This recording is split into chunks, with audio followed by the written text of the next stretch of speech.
I'm going to come right out and say it. This is the best foldable phone that I have used. Now you may wonder what phone this is, and it is the OPPO Find N2 Flip. Long name, but stay with me here. Now this is OPPO's attempt at a flip phone form factor.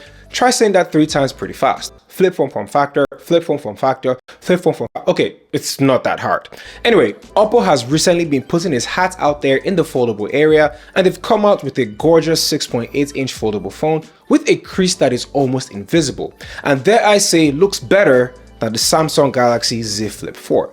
Now, while it's not the perfect smartphone, there are a few things you should know if you plan on buying this phone or you're even considering it. This is my 2-month review. First things first is the design. Now you can't really avoid it even if you're trying to.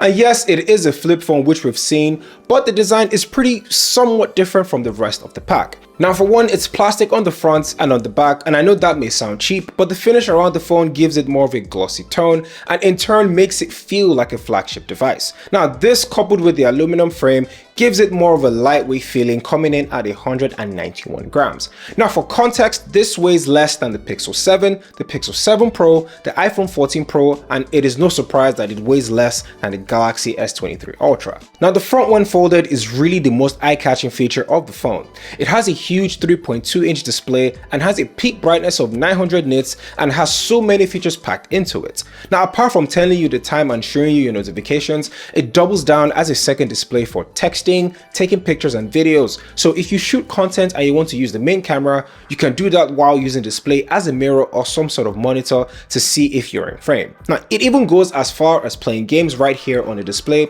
Okay, that last part is pretty crazy and most people won't even do it, but it is a nice to have ish. Now here in North America, it's so much fun whipping this out and flexing on your friends because most of them have never seen anything like it. Now on the right hand side of the phone, you have the volume button and the power button, which also doubles down as a fingerprint reader, and it is fast, responsive, and makes life a bit easier with this tall display. It also has its own version of face unlock, and like most of the phones, it's really a hit or miss and not the most consistent thing, so I highly recommend the fingerprint scanner instead. Now, at the bottom of the phone, you have a USB-C port, and one of the fun facts that I loved is my box came with a 65-watt SuperVOOC fast charger that takes this from 0 to 100 in about 45 minutes to an hour, but more on the battery later. When you unfold the phone, you're greeted with a 120Hz OPPO AMOLED display, and that means that this goes as low as 1 Hz if you're just staring at your phone, which in turn makes the battery management more efficient. This also has a max brightness of 1600 nits, so with summer that is coming up in a couple of months, this will help you see your display even the worst case possible. Now if you're worried about if the crease will distract you, then you have absolutely nothing to worry about. OPPO's new water drop hinge, or flexion hinge as they call it, is an aircraft grade steel and polymer that is incredibly strong and slim. Now if I'm being honest, it is indeed very slim, and even though it's not completely invisible, I foresee this eventually happening in the nearest future.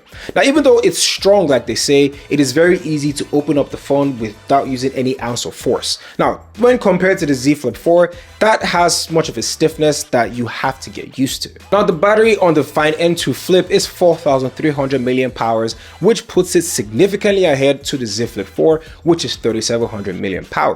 Now I know I keep comparing these two together, but here in North America, it's the only thing you can go head to head with.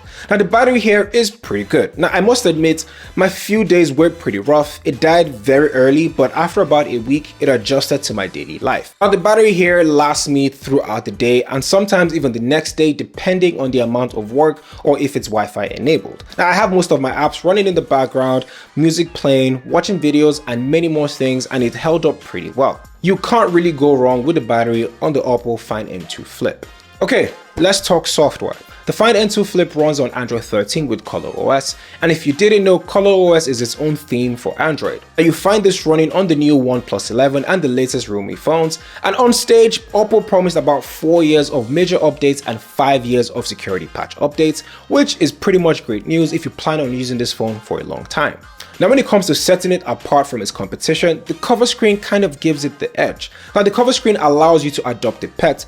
Yes, I know it sounds absolutely crazy, but it allows you. You can choose from 5 different animals, and they have different animations each time you wake them up and tap the screen continuously. Now I honestly find that cute, and I tested it out with people in my class and they all found it cute. However, I do wish they did more on the lock screen than just 2 or 3 animations, but you know, it's still what it is. Performance on the other hand has been pretty good, and it runs on the high-end Dimensity 9000 chipset, which is equal to the Snapdragon 8 Plus Gen 1 that Samsung has on the Z Flip 4.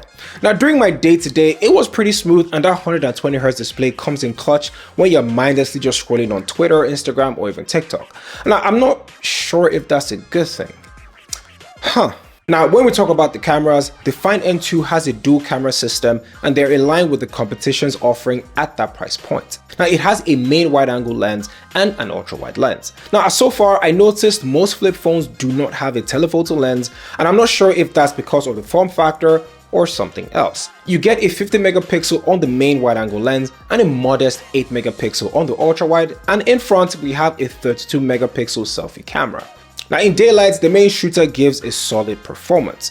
Daylight samples are clean and sharp and have lively colors with good dynamic range. Now there are a few times when the shadows are not really up there, but that really depends on your lighting conditions around you. Now if you're taking pictures of your friend and they're curious to see what they look like, the cover screen, like I said, doubles down as another viewfinder, which is also great for selfies if the 32 megapixel selfie camera isn't producing the pictures that you want. Now even though there is no telephoto camera, the 2x zoom crop is pretty good.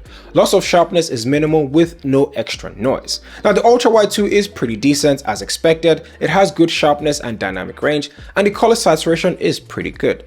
Video on the other hand goes as high as 4K at 30 frames per second, and if you want to shoot in 60 frames, you need to dial it back down to 1080p, which was a bummer to be honest. Now one weird thing I also found is that you can't really record 4K with the cover screen live view enabled. Now I'm not sure why that is, but it's also a limitation that got me puzzled, as this would have been excellent for content creators. Now if by any chance I haven't already said this, the OPPO Find N2 Flip was released globally, and this currently costs about $1,000 USD. Now I know it's not exactly the cheapest phone, but then again, foldable phones are relatively still new, so I don't expect a cheaper price point at any time. Either way, the design has seriously impressed me, and this is the most fun that I've had using a foldable phone. Thank you guys for watching this video, and if you liked it and you got any value from it, make sure you like and subscribe to the channel, as this helps me go a long way. Now if you want to see me compare the S23 Ultra to the Pixel 7 Pro, click right here, and I'll see you there where we talk all things tech.